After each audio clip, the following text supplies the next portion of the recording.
اللہم صلی علی سیدنا و مولانا محمد معدن الجود والکرم وآلہ وصحبہ وبارک وسلم۔ حمد و صلاۃ کے بعد قرآن پاک میں اللہ کریم نے فرمایا ہے قل اعوذ برب الناس، فرمایا ہے اے محبوب آپ کہہ دیجئے کہ میں پناہ مانگتا ہوں انسانوں کے رب کی۔ مالک الناس وہ انسانوں کا بادشاہ ہے، الہ الناس اور جو انسانوں کا معبود ہے۔ من شر الوسواس الخناس، میں اس کے شر سے پناہ مانگتا ہوں جو دل میں وسوسہ ڈالتا ہے اور پھر چھپ جاتا ہے۔ اس کی پناہ مانگتا ہوں جو وسوسہ ڈالتا ہے اور پھر انداز دیکھیے قرآن پاک کا، وسوسہ ڈالتا ہے خود غائب ہو جاتا ہے، چھپ جاتا ہے۔ الذی یوسوس فی صدور الناس، اور وہ جو لوگوں کے دلوں میں وسوسے ڈالتا ہے۔ وسوسہ آنکھ میں نہیں ڈالتا، وسوسہ کان میں نہیں ڈالتا۔ الذی یوسوس فی صدور الناس، سینے کے اندر جو دل ہے نا اس دل میں وسوسے ڈالتا ہے۔ تو کون ڈالتا ہے؟ فرمایا من الجنۃ والناس، وہ جنوں میں سے بھی ہیں اور انسانوں میں بھی سے ہیں، دونوں میں سے ہیں۔ اس کی پناہ مانگو جو وسوسہ اندوزی کرتا ہے، جو تمہارے ذہن کے دریچوں کو میلا اور کچیلا کرتا ہے، جو تمہارے سینے کو اور تمہاری روح کو بدمزہ کرتا ہے، اس سے پناہ مانگو۔ وسوسوں کا دور ہے، وسوسوں کے دور میں عمل تو دور رہ گیا، لوگوں کا عقیدہ بچنا مشکل ہو گیا۔ وسوسہ ہی وسوسہ ہے، ہر بات پہ وسوسہ، ہر ایک کے بارے میں بری سوچ، ہر شخص کے بارے میں نظریات کے اندر کمزوری، شکوک و شبہات کا زمانہ۔ فرمایا پناہ مانگو، اللہ سے پناہ مانگو ان وسوسوں سے، اس کی پناہ چاہو۔ میرے دوستو، شکوک و شبہات اتنے زیادہ ہوتے چلے جا رہے ہیں۔ آدمی شک سے باہر نکلے گا تو عبادت کرے گا، شک سے باہر نکلے گا تو در مصطفیٰ علیہ السلام کی غلامی کرے گا، وہ شک سے باہر نکلے گا تو کسی اللہ کے ولی سے اس کی نسبت مضبوط ہوگی۔ اور اگر شک ہی شک ہو، شک ہی شک ہو، سینہ شک سے بھرا ہوا ہو، وسوسہ ہی وسوسہ، لوگوں کے دلوں کے اندر اس قدر برے خیالات جنم لینے لگے ہیں کہ اب لوگوں کا سارا ماحول روحانی، علمی، فکری وہ تباہ ہوتا نظر آ رہا ہے۔ اہل اللہ کو شک نہیں گزرتا تھا۔ لوگ کہتے ہیں کہ اللہ کے ولی کے پاس سب سے بڑی طاقت کیا ہوتی ہے؟ کچھ لوگ کہتے ہیں جو کہتا ہے وہ ہو جاتا ہے، یہ بڑی طاقت ہے۔ کچھ لوگ کہتے ہیں کہ اللہ تبارک و تعالیٰ کا ولی دنیا سے کٹا ہوتا ہے، یہ اس کی بڑی طاقت ہے۔ میں آپ کو درجنوں صوفیاء کی اور سینکڑوں اولیاء اللہ کے اقوال کا اگر ایک جملے میں نچوڑ عرض کروں تو اللہ کا ولی وہ ہوتا ہے جو وسوسوں سے دور ہو کے یقین کامل کی دولت پا چکا ہوتا ہے، وسوسوں سے بچ جاتا ہے، اس کا یقین تیقن مضبوط ہوتا ہے۔ یار لوگوں کا کام نہیں وسوسہ اندوزی کرنی، لوگ وسوسہ اندوزی کرتے ہیں وہ کریں گے، لوگ شک پیدا کرتے ہیں وہ کریں گے۔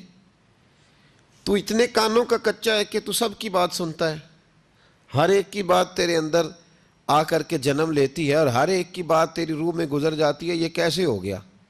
اتنا کمزور ہے تو کانوں کا، جو آدمی آئے گا تو اس کی بات سن لے گا تو یقین کر لے گا۔ لوگ کہتے ہیں جی مجھے فلاں نے کہا تھا، اور یہ سارا معاملہ ہم نے ایمان، تیقن، یقین، صحبت کے بارے میں گڑبڑ کر لیا، ورنہ اپنی دنیا کے معاملے میں تو ہم آج بھی بڑے حساس ہیں۔ دنیا کے معاملے میں ہمیں وسوسے کوئی نہیں آتے۔ ایک شخص نے آ کے آپ کے کان میں کہہ دیا کہ تیرا 40 لاکھ کا مکان اچانک 30 لاکھ کا ہو گیا، تو مان لیتے ہو؟ تو اس نے تو وسوسہ ڈالا ہے، آپ نے مانا کیوں نہیں؟ اس نے کہا وہ میں نے دیکھا ایک دیوار میں سوراخ ہو گیا ہے اور پینٹ اس کا گر گیا ہے، فلاں جگہ کمزوری آ گئی ہے، تو مکان 40 لاکھ کا تھا یکدم 30 لاکھ کا ہو گیا، مان لیا آپ نے؟ آپ نے نہیں مانا، آپ نے تو اس کے ساتھ بحث بھی کی، آپ نے تو تکرار بھی کی، اس کو ڈانٹا بھی اور اس کو یہ بھی کہا کہ تو میرا دشمن ہے، تو نے میری اتنی قیمتی چیز کو اتنی نکمی کہہ دیا. اور جو کونے میں آ کے کہہ گیا کہ فلاں اللہ کا ولی، دیکھو جی اب تو کوئی اللہ کا ولی نہیں رہا، فلانا بھی دکاندار ہے، فلانا بھی، اور تو نے فٹافٹ مان لیا ہے.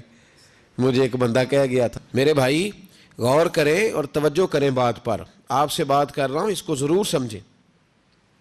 ہمارا یہ کس طرح کا ماحول ہے کہ دنیا کے معاملے میں کوئی شخص شک کا شکار نہیں. آپ چلے گئے سودا لینے، بڑی عام سی چیز آپ نے خرید لی، چلیں عین والا آم چھوڑ کے الف والا آم کریں تو آپ آم لینے چلے گئے، عام سی چیز آم لینے چلے گئے آپ. اس نے کہا جی یہ تو میں 300 روپے کلو دوں گا، تو فوراً آپ نے دے دیا اس کو، کوئی وسوسہ نہیں آیا آپ کو، حالانکہ اس نے دلیل بھی دی کہ یہ یہاں کا نہیں ہے، یہ میر پور خاص سندھ سے آیا ہے، یہ فلاں جگہ سے ہے. تو آپ نے کہا نہیں بھائی یہ کیسے ہو سکتا ہے، اتنا مہنگا ہے ہی نہیں، تو کیسے بتا رہا ہے. لیکن عجیب معاملہ ہے کہ دین کے بارے میں لوگ فوراً کہتے ہیں جی مجھے بڑے بڑے خیالات آتے ہیں، بڑے بڑے خیال اس کو آتے ہیں جس کی توجہ ہٹتی ہے. ایکسیڈنٹ اس کا ہوتا ہے جو سیدھا نہیں دیکھتا، دائیں بائیں دیکھتا ہے. جس کا دھیان سیدھا ہوتا ہے اس کی گاڑی سیدھی چلتی ہے. تو نے دائیں بائیں دیکھا ہے تو تجھے وسوسہ آیا ہے، تو نے ادھر دیکھا پھر تجھے وسوسہ آیا. جن کی توجہ سیدھی یار کی طرف رہتی ہے، جن کی توجہ سیدھی یار کی طرف، جن کی توجہ سیدھی رہتی ہے، انہیں وسوسے، انہیں دیدار سے فرصت نہیں تو وسوسہ کیسے آئے گا. النظر الی وجہ رسول اللہ، حضرت سیدنا ابو بکر صدیق نے کہا تھا یا رسول اللہ ایک کی دل کی تمنا ہے کہ آپ بیٹھے رہیں میں دیدار کرتا رہوں. وسوسہ کیسے آئے گا؟ وسوسہ تو اس کو آئے گا جو ابو جال کی بھی سنے گا، وسوسہ تو اس کو آئے گا جو ابو لہب کو بھی ٹائم دے گا، وسوسہ تو اس شخص کو آئے گا جو عبداللہ بن ابی سلول کے پاس بھی تھوڑا وقت گزارے گا، تو جس کا بیٹھنا اٹھنا ہی مولا علی کے ماننے والوں کے پاس ہو، جس کا ہر وقت ٹھکانہ ہی جناب بلال حبشی کے غلاموں کے پاس ہو، جو ہر وقت بیٹھے ہی اس کے پاس، جو جیے بھی تو جناب صدیق اکبر کے ساتھ، اور جس کی رگوں رگوں میں حضرت عثمان غنی اور عمر فاروق بستے ہوں، اس کو کیسے وسوسہ آ سکتا ہے؟ ہمارا جرانہ ہی بڑا پکا مضبوط ہے، تعلق ہی بڑا، ہمیں کیسے وسوسہ آئے گا؟ وسوسہ کسی اور کو آیا کرتا ہے. اہل اللہ کے پاس وسوسے کیسے آ گیا بھائی؟ وسوسہ آتا ہی نہیں، ہو ہی نہیں سکتا، ممکن ہی نہیں. اور اگر آتا بھی ہے نا، آتا بھی ہے وسوسہ انہیں، وسوسہ تو ایک طرف رہ گیا، اگر وہاں شیطان بھی آئے تو ٹک نہیں سکتا، تو بھاگ جاتا ہے، وہ تو بھاگ جاتا ہے، شیطان بھاگ جاتا ہے. حضرت سیدنا غوث اعظم رضی اللہ تعالیٰ عنہ کے پاس آیا تھا شیطان، حضور غوث پاک کے پاس آیا تھا. آتا ہے پر اللہ والوں کے پاس ٹکتا نہیں، آ جاتا ہے ٹکتا نہیں. حضور غوث اعظم رضی اللہ تعالیٰ عنہ نے 40 سال اللہ کی عبادت کی، 40 سال. یہاں بھی لوگ بڑے پریشان ہو جاتے ہیں، کیسے جی کیسے کر لی؟ تو میں نے کہا قرآن پڑھو، والذین یبیتون لربہم سجدا وقیاما، وہ راتیں گزار دیتے ہیں اپنے رب کے لیے سجدہ کرتے اور قیام کرتے. تو یہ قرآن کی نص نے جب بیان کر دیا، تجھے کیسے شک ہو گیا؟ وہ قرآن کی نص بیان کر رہی ہے کہ اللہ کے کچھ بندے راتیں سجدے اور قیام میں گزار دیتے. حضور غوث اعظم نے 40 سال عشاء کے وضو سے فجر کی نماز ادا فرمائی. تو ایک دن آسمان پہ نا ایک چھوٹا سا بادل کا ٹکڑا آیا، معاذ اللہ ثم معاذ اللہ. وہ کہنے لگا عبد القادر میں تیرا رب ہوں. اس کے اندر سے آواز آئی میں تیرا رب ہوں، تو نے بڑی عبادت کر لی، اب تو بے شک پڑھ بے شک نہ پڑھ. کئی ملنگوں کو معاف نہیں ہو گئی معاذ اللہ کہ بے شک پڑھ بے شک نہ پڑھ، عام اجازت ہے. تو حضور غوث اعظم رضی اللہ تعالیٰ عنہ فرمانے لگے اعوذ باللہ من الشیطان الرجیم. جب آپ نے یہ پڑھا تو وہ سامنے آ کے کھڑا ہو گیا، کہنے لگا عبد القادر آپ کو کیسے پتہ چلا کہ میں شیطان ہوں؟ تو آپ فرمانے لگے پاگل، مجھے کیسے پتہ نہ چلتا؟ جس رب نے اپنے پیارے حبیب علیہ السلام کو نماز معاف نہیں کی، اس نے عبد القادر کو کیسے معاف کر دی؟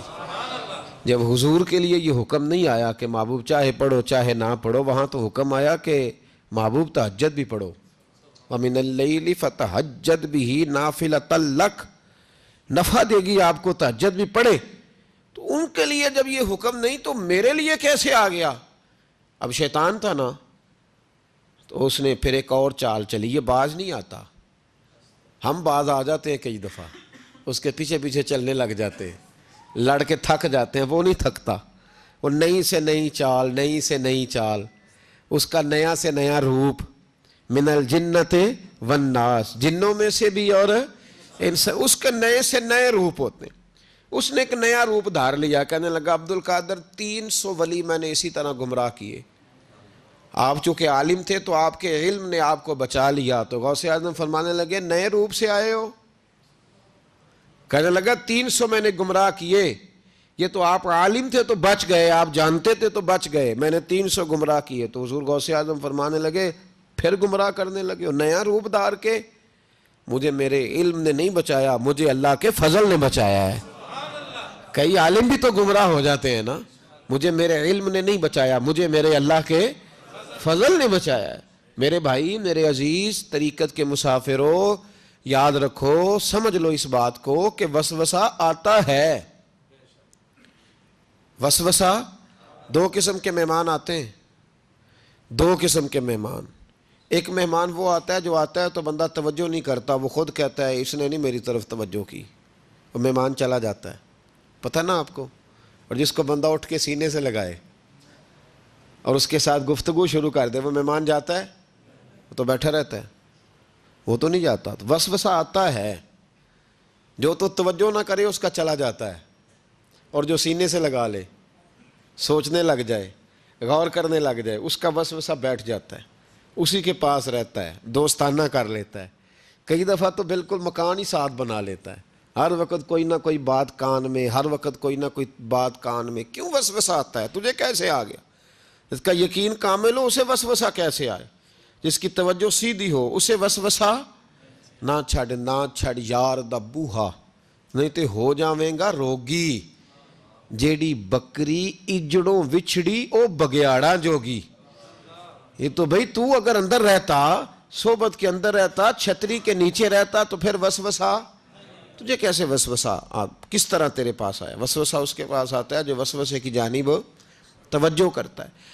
بہت زیادہ لوگوں کو بدگمانی ہونے لگی ہے، بہت زیادہ وسوسے آنے لگے ہیں، بہت زیادہ خیال ہونے لگا ہے، بہت زیادہ توجہ ہونے لگی ہے، بڑی لوگوں کا معیار اس طرف جائیں، ہر چوتھا آدمی آ کے کہتا ہے برے خیالات آتے ہیں۔ کیوں بھائی برے خیالات آتے ہیں؟ کیسے آ گئے؟ ہمارا تو دل ہی ایک ہے، اور دل میں یار بھی ایک ہے، دوسرے کے لیے جگہ ہی کوئی نہیں، تو وسوسہ کیسے آئے گا؟ ہم تو اس کے دیدار سے ہی آج تک فارغ نہیں ہوئے، تو غیر کی طرف دیکھ کیسے لیا؟ یہ کیسے ہو گیا؟ ممکن کیسے ہوا؟ اپنے آپ کو سمیٹیں، ان وسوسوں سے اپنے آپ کو بچائیں، ان پر قطعی طور پر کوئی توجہ نہ دیں، اور اگر کبھی آ بھی جائے تو میں نے کہا کہ اس کو سینے سے لگانے کی ضرورت، اس کو جھٹک دیں، بات ختم ہو گئی۔ آ جاتا ہے وسوسہ، بڑوں کو آ جاتا ہے، وسوسے آیا کرتے ہیں، آیا ضرور کرتے ہیں، لیکن جو لوگ قابل ہوتے ہیں، جن کا ایمان مضبوط ہوتا ہے، جن کا تیقن مضبوط ہوتا ہے، ان لوگوں کے پاس وسوسے ہمیشہ رہتے نہیں۔ ایک اہم بات اصلاح کی جو سمجھنی بڑی ضروری ہے، آپ کے لیے بڑی ضروری ہے۔ آپ نے یہ غور کرنا ہے کہ وسوسہ آتا کہاں سے ہے۔ کوئی نہیں سمجھ آئی آپ کو میری بات کی؟ نہیں آئی ہوتی تو آپ بڑی دور پہنچ چکے ہوتے۔ سردی بڑی زیادہ تھی کمرے میں، تو کہیں سے ہوا آ رہی تھی ٹھنڈی، تو اب ٹھنڈ بڑی لگ رہی تھی، تو بندے نے فوراً اٹھ کے بھلا کیا کرنا ہوتا ہے؟ نہیں وہ پتہ نہیں کتوں آ رہی، باری دی تو ابھی گل ہی ہے نا جی۔ اگر تو کھڑکی سے آ رہی ہے تو کس کو بند کریں گے؟ اور اگر دروازے سے آ رہی ہے تو جی، اور اگر چھوٹے بچے نے پنکھا چلا دیا تو جی، چل پنکھا رہا ہے، بندہ سارا دن دروازہ بند کرتا رہے؟ سمجھنا ہے آپ نے بات کو۔ آپ نے اس دروازے کو بند کرنا ہے جہاں سے وسوسہ آتا ہے۔ اگر آپ کا قریبی سجن ہے نا، قریبی دوست ہے، قریبی، اخنس بن شریح کہتا ہے میں دین کے قریب آ گیا تھا، یہ دین کے قریب آ گئے تھے۔ کس طرح آئے؟ جن دنوں انہوں نے نبی پاک صلی اللہ تعالیٰ علیہ وآلہ وسلم کو شیب ابی طالب میں قید کیا ہوا تھا نا، تو اللہ کے محبوب علیہ السلام رات کو پہاڑ پر بیٹھ کر قرآن پاک کی تلاوت فرماتے تھے۔ کوئی اچھا قاری قرآن پڑھے تو دل کرتا ہے سننے کو، دل کرتا ہے یار تھوڑا سا نا اور پڑھ۔ ہاں جی، کوئی اذان پڑھ رہا تھا تو شاعر گزر رہا تھا، تو شاعر کا دل مچلنے لگا، کہنے لگا اور ذرا ٹھہر جا مؤذن، میرا دل دہل رہا ہے، اتنی جلدی ختم نہ کر یار، مجھے لطف آ رہا ہے، تھوڑے قصیدے اور پڑھ۔ تو کوئی اچھا قاری قرآن پاک پڑھے نا، اچھا قاری، تو بندہ مست ہو جاتا ہے۔ تو مجھے بتاؤ، جب یاسین والے رسول خود یاسین کی تلاوت کرے، جب مدثر والے محبوب کی زبان سے خود مدثر کے جملے نکلیں، اور جب مزمل والے محبوب خود مزمل کا ذکر کریں، پھول جڑتے ہوں گے، کلیاں مہکتی ہوں گی، زمانہ سارا مہک و ٹھنڈک سے بھر جاتا۔ نبی پاک صلی اللہ علیہ وسلم پہاڑ پہ بیٹھ کے پڑھتے تھے رات کو، تو وہاں نا ابو سفیان بھی آ گئے سنتے سنتے، کیونکہ انہوں نے پابندی لگائی ہوئی تھی کہ کوئی بھی بندہ وہاں نہ جائے، سوشل بائیکاٹ معاذ اللہ کیا ہوا تھا، کوئی نہ ادھر جائے۔ تو سنتے سنتے ابو سفیان آ گئے، کہتے ہیں حضور قرآن پاک پڑھ رہے تھے تو مجھے لطف بڑا آیا سننے کا۔ تو وہاں ایک قریب جھاڑی تھی، تو ابو سفیان جھاڑی میں بیٹھ گئے، ساری رات نبی پاک نے قرآن پاک پڑھا اور ساری رات انہوں نے سنا۔ ہمیں اتنا ذائقہ بات سن کے بھی تو آنا چاہیے نا۔ کہتے ہیں اب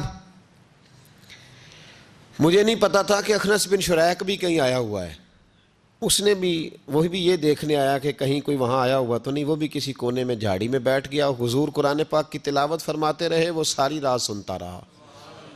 ادھر سے کہیں ابو جال بھی آ گیا، پتھر دل تھا، پر میرے مصطفیٰ قرآن پڑھتے تھے تو کان اس کے بھی کھڑے ہو جایا کرتے تھے۔ ساری رات تلاوت سنتے رہے، تینوں پکے کافر جھاڑیوں میں بیٹھ کر تلاوت سنتے رہے۔ صبح جب جانے لگے تو ملاقات ہو گئی، تو کدھر آیا تھا؟ اس نے کہا پہلے تو بتا، تو کدھر آیا تھا؟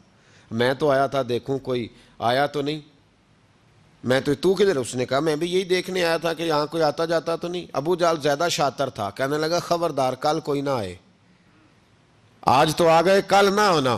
اللہ اکبر! لیکن جہاں دل لگا ہوتا ہے نا، وہاں دل کھینچا چلا جاتا ہے، دل جہاں لگ جاتا ہے نا وہاں دل کھینچا چلا جاتا ہے۔ یہ دل کا بھی اپنا ایک معاملہ ہے نا۔ اب لگ گیا تھا قرآن پاک کی تلاوت سے۔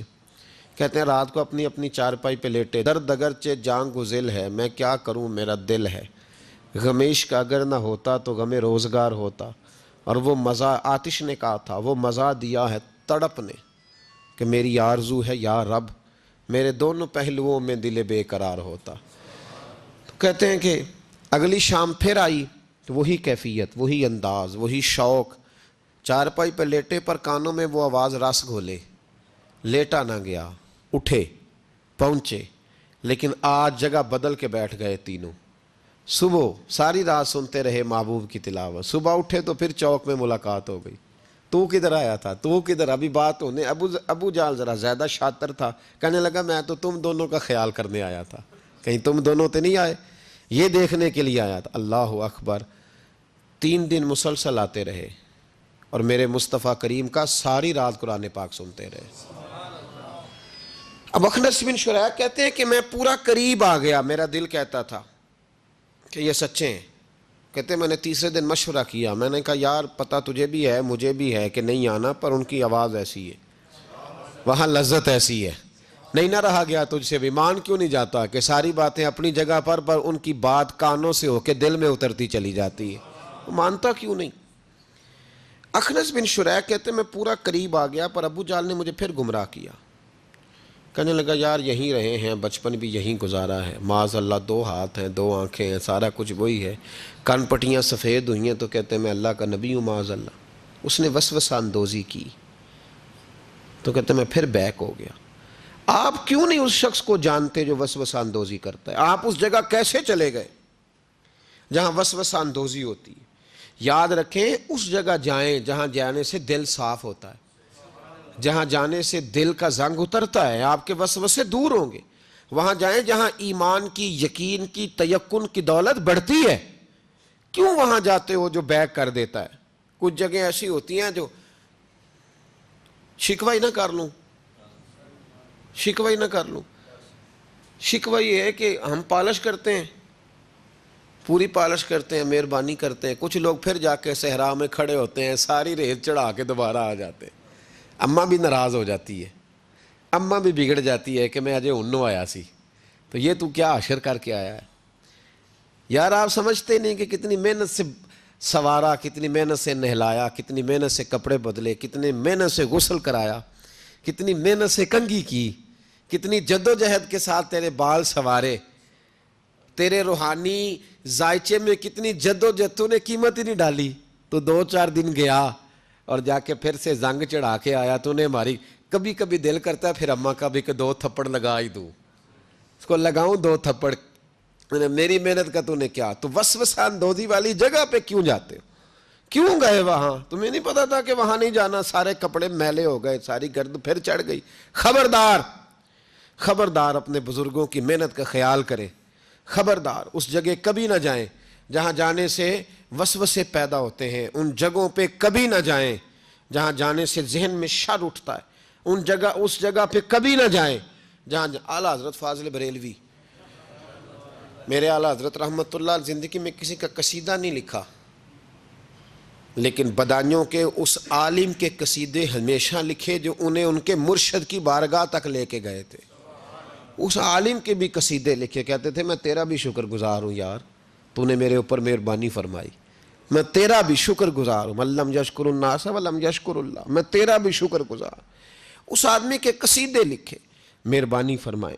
وسوسوں والی جگہ سے ہٹ جائیں، اس جگہ سے ہٹ جائیں جو وسوسے پیدا کرتی ہے. جم جائیں اس جگہ پہ جہاں سے وسوسے دور ہوتے ہیں، یقین کی دولت ملتی ہے.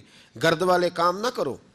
خبردار، وسوسے اس شخص کو آتے ہیں جو بری جگہ پہ بیٹھتا ہے، جو بری سنگت میں جاتا ہے. اس کے ذہن میں سوال اٹھتے ہیں. میں نے بہت سارے ایسے لوگ دیکھے جو بری سنگتوں میں جاتے تھے تو گمراہ ہو گئے. اس لیے نبی پاک علیہ الصلوۃ والسلام نے پابندی لگائی ہے، فرمایا لا تصاحبوا الا مؤمنا، خبردار صحبت نہ اختیار کرنا سوائے اس کے کہ بندہ کامل مومن ہو. کامل مومن کے علاوہ کسی کی صحبت اختیار لا تصاحب. یہ وہی لا ہے جو کلمے میں ہے، لا الہ کوئی معبود نہیں. تو آپ مسند امام احمد بن حنبل کی اس حدیث کا کیا مطلب لیں گے؟ لا تصاحبوا الا مومنا، خبردار قطعاً نہ جا کے اس بندے کے پاس بیٹھنا جو کامل مومن نہ ہو. تو کچے لوگوں کے پاس کیوں بیٹھتے ہو؟ حدیث پاک کے لفظوں کے اوپر جو اہمیت ہے جملوں کی اس کو سمجھیں. لا الہ، بولیے لا الہ، یہی لا یہاں بیان کیا. لا تصاحبوا الا مومنا، خبردار اس بندے کے پاس کبھی نہیں جانا جو کامل مومن نہ ہو، اور جو کامل مومن ہو اس کے پاس ضرور جا کے بیٹھنا. یہ حضور ایک بات شیخ سعدی نے لکھی ہے. شیخ سعدی رحمۃ اللہ علیہ فرماتے ہیں، یہ میں آپ کو جواب دے رہا ہوں، کچھ سوالوں کا جواب ہے جو ذہنوں میں اٹھتے ہیں. شیخ سعدی رحمۃ اللہ تعالیٰ علیہ کہتے ہیں ایک باپ اپنے بچے کو کہتا تھا بچے ان لوگوں کے پاس نہ بیٹھا کر، بندے صحیح نہیں، تیرے ذہن میں وسوسے پیدا کریں. اس نے کہا ابا جی وہ نہیں صحیح، میں تو صحیح ہوں نا، مجھے کوئی کچھ نہیں کہہ سکتا، میں خود بڑا ٹھیک ہوں. تو اس نے کہا بیٹا نہیں، صحبت صالح ترا صالح کنن، اور صحبت طالح ترا طالح کنن. چنگیاں دے لڑ لگی ساں تے میری چولی چ پھل پے، پیڑیاں نال میں رل گئی تے میرے اگلے بھی ڈول گئے، میرے اگلے بھی پیڑیاں نال میں رل گئی تے، یعنی پھر ریت سے کپڑے بھر گئے سارے. کہا شیخ سعدی کہتے ہیں اس والد نے اپنے بچے کو سمجھایا، کہا نہ جا ادھر ورنہ تو. اس نے کہا ابا میں جب ٹھیک ہوں تو میرا کوئی کیا بگاڑ لے گا؟ ہمیں بڑی جلدی یہ گمان ہو جاتا نا میں کامل ہو گیا ہوں، میرا کوئی کیا بگاڑ لے گا، میں جاؤں گا. والد نے سمجھایا، باپ تھا نا، اس نے سمجھایا. لیکن کچھ لوگ بغیر حادثوں کے سمجھتے بھی نہیں، وہ سمجھتے ہیں حادثہ ضروری ہے، حالانکہ بغیر حادثے کے بغیر دکھوں کے سمجھ آ جائے تو بڑی اچھی ہے. تو بس اس نے کہا نہیں میں نہیں مانتا.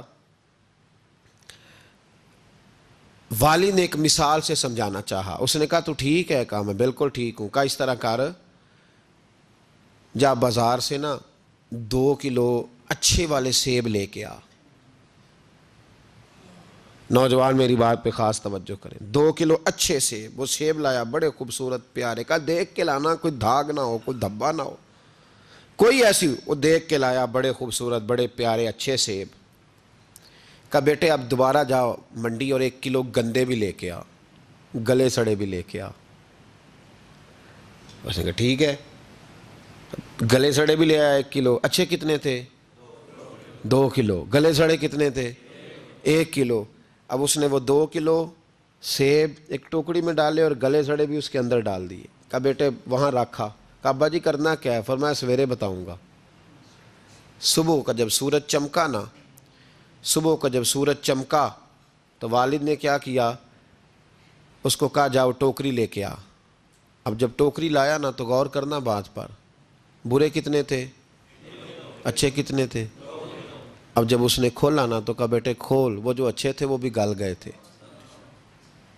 بھی گل سڑ گئے. والد نے اپنے بیٹے کو سمجھایا. اس نے کہا بیٹا یہ جو شر ہوتا ہے نا یہ جلدی پھیلتا ہے، جو شر ہوتا ہے نا جلدی پھیلتا ہے. ناپاکی تھوڑی سی ہوتی ہے پر غسل سارے وجود کو کرنا پڑتا ہے. سارے وجود کو ناپاکی تھوڑی سی ہوتی ہے اور آپ دیکھ لیں کہ اس کے لیے سارا بدن دوبارہ سے، تو شر تھوڑا سا بھی آئے تو میل کچیل کر دیتا ہے. اتنا سا بھی شر جو ہوتا ہے نا وہ بہت ساری جگہ پہ خرابی پیدا کرتا ہے. او بھائی پیشاب کا ایک قطرہ بھی دودھ میں گر جائے پورے بھرے ہوئے برتن میں تو دودھ پینے کے قابل، سمجھ لو بات کو. آپ نے یہ کیسے کہہ دیا کہ ایک بندہ ذرا میرا غلط ہے جی باقی سارے صحیح ہیں. وہ شر تھوڑا بھی جو ہوتا ہے نا، تھوڑا بھی وہ غلبہ کرتا ہے، وسوسہ اندوزی کرتا ہے، برے خیالات جنم لیتے ہیں. اس سینے کو اگر صاف رکھنا ہے، اس سینے کو اگر توانا رکھنا ہے، اس سینے کو اگر ٹھنڈا رکھنا ہے تو پھر ان کے پاس جا کے بیٹھنا پڑے گا جن کے سینے ٹھنڈے ہیں. اگر عقیدے کو، نظریے کو، سوچ کو صحت مند رکھنا ہے تو کبھی بیمار عقیدے والے کے پاس نہیں بیٹھنا. صحت مند کے پاس بیٹھو گے تو صحت مندی نصیب ہوگی. یہ یاد رکھ لیں، یاد رکھ لیں. چنگے بندے دی صحبت یارو وانگ دکان اتاراں، سودا پاویں مول نہ لئیے، ہلے اون ہزاراں. نہ خرید بے شک کوئی شے، خوشبو تو آئے گی نا. اور میں تجربے کی بات بتا رہا ہوں، اللہ کے ولی کے پاس، عالم باعمل کے پاس جو چند گھڑیاں بیٹھ جائے چاہے کچھ نہ سیکھے، اللہ اس پر رحمت کی چھتری پھر بھی عطا فرما دیتا ہے. یہ بڑی پکی بات ہے. یاد کچھ نہ سیکھے بے شک اسے خیر ضرور ملتی ہے. چنگے بندے دی صحبت یارو وانگ دکان اتاراں، سودا پاویں مول نہ لئیے، ہلے اون ہزاراں. ہزاراں ایک دو تین نہیں، ہزاراں. تے برے بندے دی صحبت یارو وانگ دکان لوہاراں، کپڑے پاویں کنج کنج بھئیے چھنکاں پین ہزاراں. پھر بھی جب وہ ویلڈ کر رہا ہوتا ہے تو کوئی نہ کوئی چیز لگ ہی جاتی ہے. اس سے مراد یہ نہیں کہ لوہار برا ہے، لوہار تو بڑے اچھے ہوتے ہیں. نبی پاک علیہ الصلوۃ والسلام نے اپنے صاحبزادے کو ایک لوہار کے گھر میں بھیجا تھا پرورش کے لیے، حضرت ابراہیم کو. صرف میں اس کے کام کے حوالے سے جو بزرگوں نے نشاندہی کی اس پر، ہمارے ہاں بڑی جلدی لوگ جڑ دیتے ہیں نا باتیں، اس لیے فٹافٹ وضاحت ضروری ہے. بھائی یاد رکھ لیں، چنگے بندے دی صحبت یارو وانگ دکان. اگر برے نظریے سے بچنا چاہتے ہو تو برے بندے سے بچو. اگر آپ وسوسوں سے بچنا چاہتے ہیں تو وہ کھڑکی بند کریں جہاں سے وسوسہ آتا ہے، اس کو بند کر دیں. اگر موبائل دیکھنے سے آتا ہے تو وہ جو پیج ہے نا اس کو بلاک کر دیں، اس کو انفرینڈ کر دیں، اس سے جان چھڑا لیں. صرف ان لوگوں کو ساتھ رکھیں جہاں سے آپ کو خیر کی بات ملتی ہے، ورنہ بڑا نقصان ہوگا. ٹھنڈ لگ جائے گی، اور عقیدہ ٹھنڈ لگ کے سکڑ جائے تو دنیا بھی گئی، آخرت بھی گئی. اس لیے اس پر ضرور توجہ کریں. اللہ سمجھنے کی توفیق عطا فرمائے. آمین بجاہ نبی الکریم صلی اللہ علیہ وسلم.